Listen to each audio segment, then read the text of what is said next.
I'm an OT by background, but my role now is clinical territory manager with Bioness. And yeah, today talking about FES and neuromodulation technology, and what that looks like in the clinic, but also more so what that looks like for somebody who uses it on a daily basis in their functional lives. So today I'll be talking about kind of split it up between like upper extremity and lower extremity. So first I'll talk about the H200, that's our upper extremity device, and then I'll go into the L300, which is our lower extremity device. So FES as a whole, FES is stands for functional electrical stimulation. So essentially that's the ability to be able to use electrical stimulation, something that people tend to have used in the clinic, whether that be like a boxing wire unit where somebody puts electrodes on certain areas of their arms or their legs to get a response or a movement, either from their foot or from their hand or from their fingers.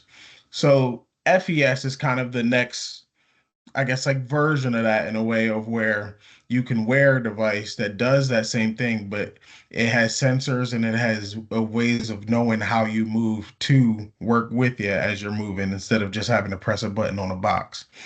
Um, with functional electrical stimulation, the direct responses are kind of exactly what it says at the top there. So you use an electrical stimulation to pinpoint a nerve that activates a muscle to get a response.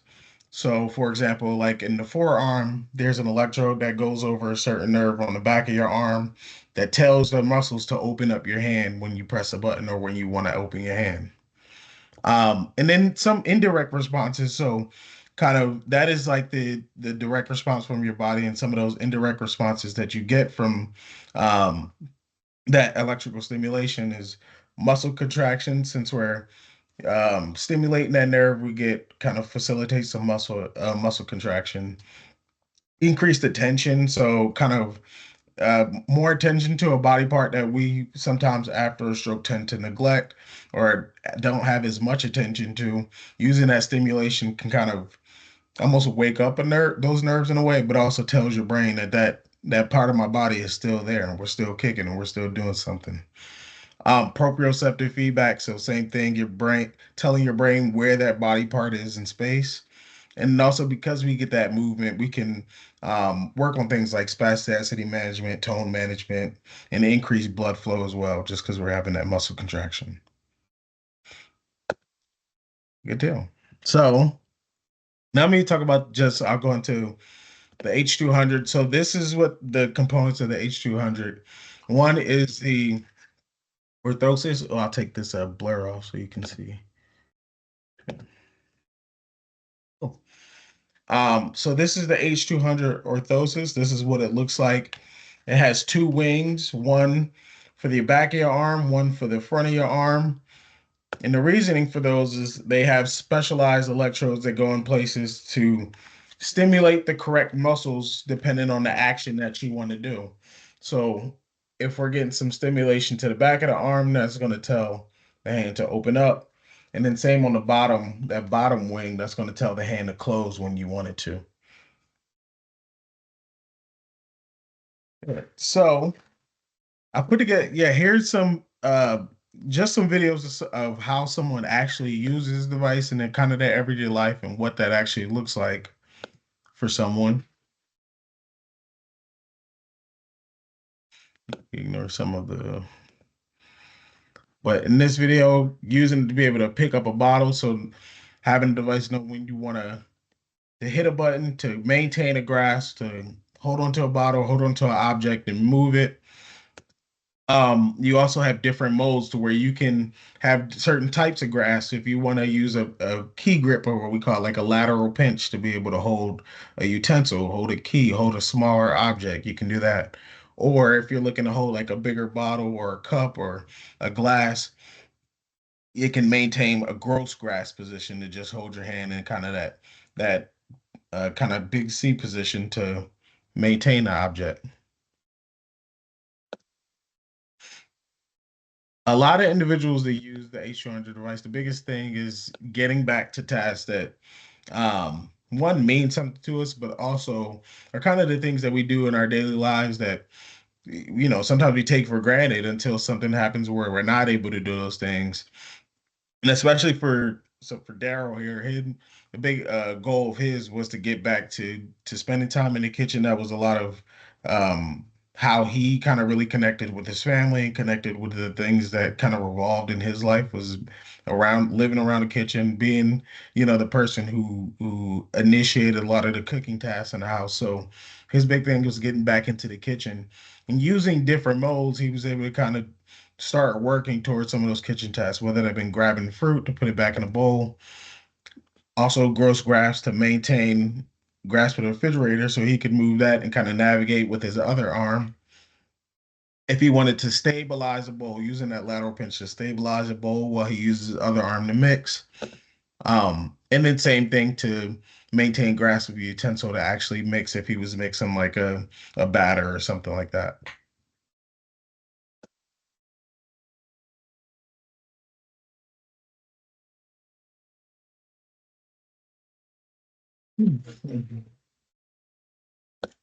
So I like that. I really like that video too. That so that the guy's name is Drew. He's a 21-year-old kid. He had a stroke. And a big thing for him, when he initially after I think the first week after the stroke, he was really flaccid, didn't have much, didn't have much movement. It was pretty low tone, kind of from the shoulder down.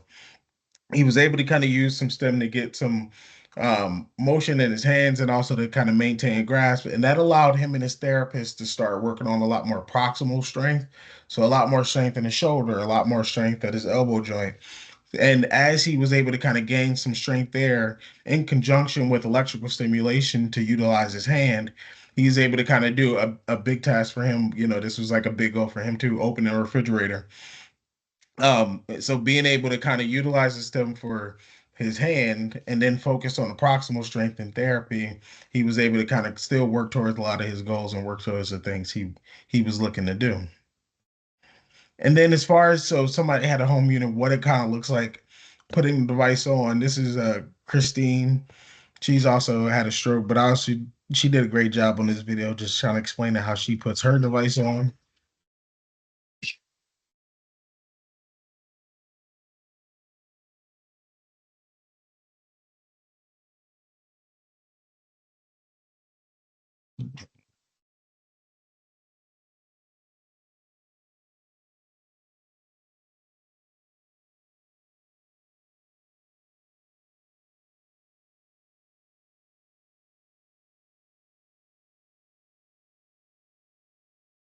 Yeah. Yeah, and she's clear. I mean, she's clearly a pro at it. She's had her device for a while, but um every device that Bioness makes is made to be able to be done unilaterally.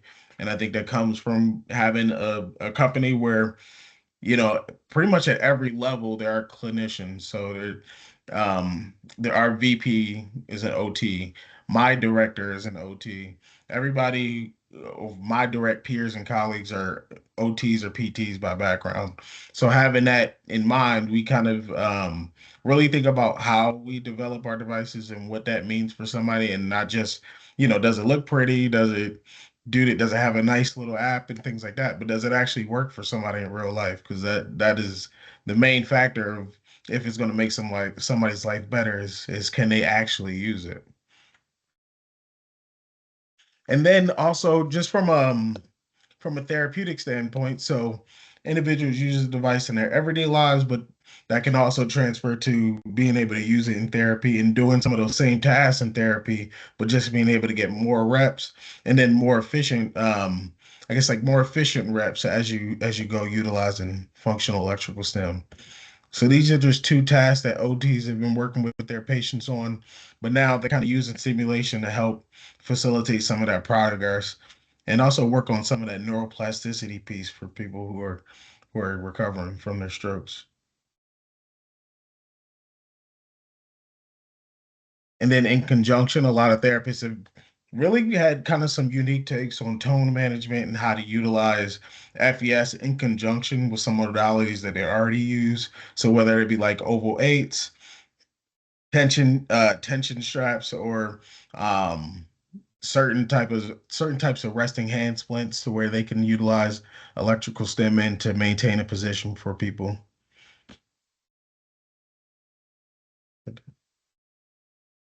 Good. And you said we're saving questions till the end, correct? So make sure it's good. Perfect.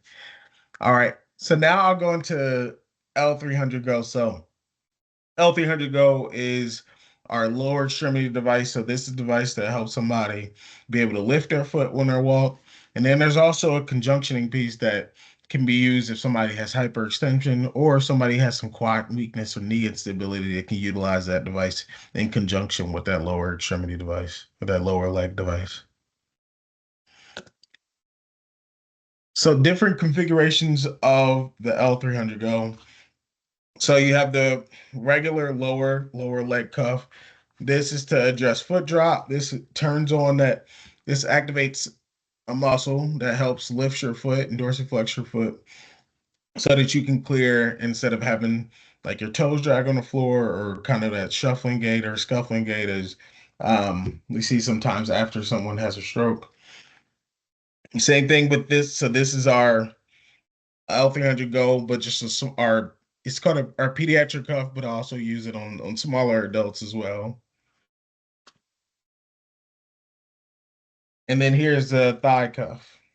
So this one can be placed on the hamstrings or the quads, depending on what somebody needs.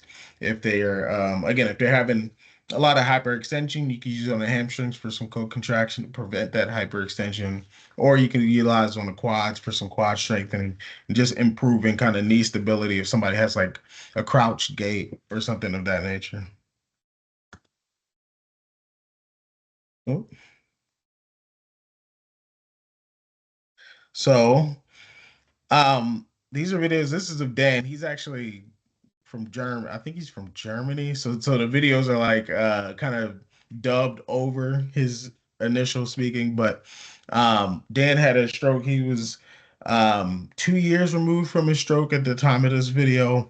He had really big goals of wanting to get back and being active, wanting to get back to being outdoors. A big thing for him was versatility of shoe wear, being able to be in his yard barefoot, work, play with his dog again, be on unlevel surfaces, be on um do different activities where he was able to do that. So I'm going to play these two videos and I'll talk a little bit about how he uses his cuff.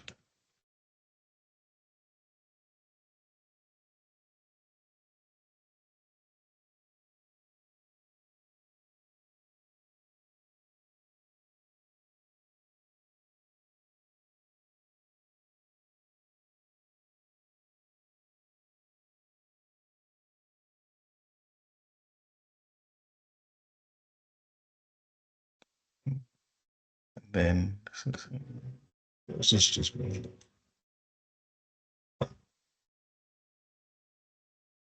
And the big things about these videos too is kind of highlighting how the sensors in the device really kind of help somebody in their use this seamlessly in their everyday lives.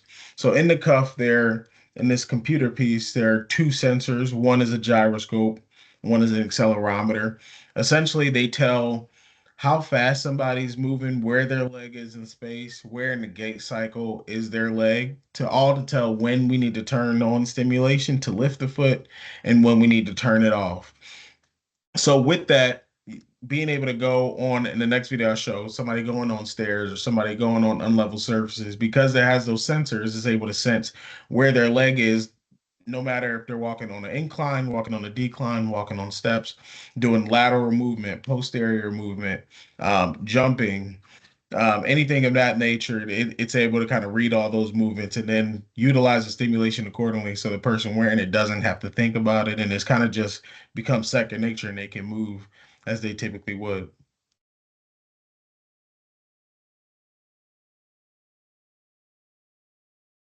So this is Brian. These are some quick videos too, but he was previously, he's an ex-teacher and he was also a cyclist. And a big thing for him was being able to get, he's a big community person, but being able to get back into his community, being able to kind of still have a presence, still be able to participate in events and walk around his community. His community is pretty walkable, but being able to walk around his community without feeling like he was hindered due to his mobility limitations.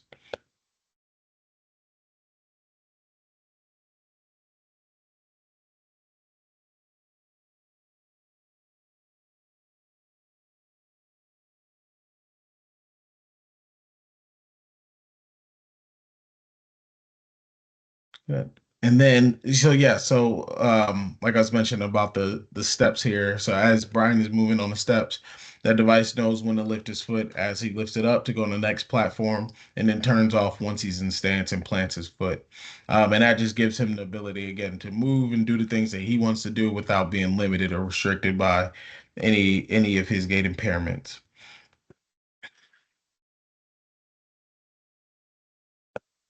And these are just two quick. So George on the left. So George was a bowl, he's a bowling league champion, but he was an avid bowler, and a big thing for him was his AFO one was not super comfortable for him, but it also didn't fit in the bowling shoes that he wore for bowling. So that was something that he had to give up for a while as he was recovering from his stroke. So really big benefit for him was that versatility that you wear, that ability to wear not have to wear just one either like one bigger shoe on one side and a smaller size shoe or even just a specific wide shoe. He could wear whatever he wanted. And then same for Noelle. So Noelle, she's actually an individual who is living with MS. And a big thing for her was positional. Is it gonna turn on no matter what position I'm in? She's a big boxing advocate. She was started boxing I think a year or two before she was diagnosed with MS, and then wanted to stay and wanted to really kind of not give up something that gave her so much joy. So being able to have something that could move depend no matter what position or no matter how she was moving, it kind of made a real big difference for her. So this was her practicing her kind of step back for a jab, I think.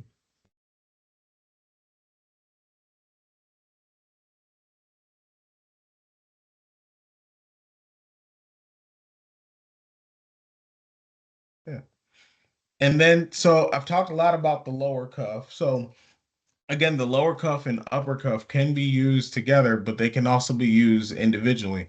So just showing somebody being able to kind of use the device individually. This is Phil. Phil had a lot of knee instability. He had a stroke a couple years ago, and then also had a total knee replacement right before this video. So he was using the thigh cuff by itself to kind of promote some quad strengthening and stabilize his knee. So he didn't have as much instability when he was trying to either plant on that left foot or if when he needed to actually have a gait, instead of doing different speeds with different feet, he could kind of maintain his gait speed and have a little bit more control and confidence with his movement. And then the last one is kind of some videos showing them working in conjunction and what that looks like. So I'll start with this one. So this one, we on the left, we have kind of no stimulation on.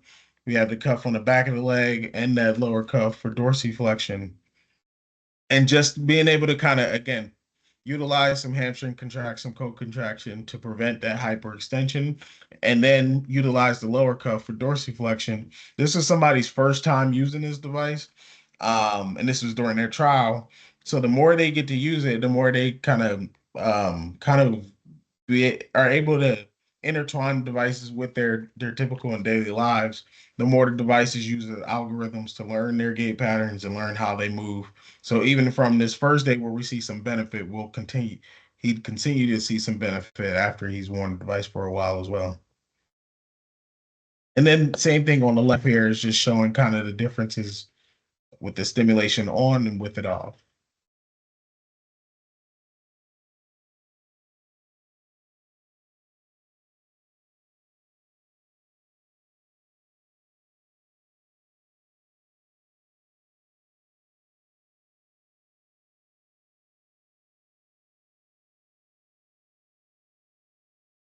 Thank you guys. I appreciate it.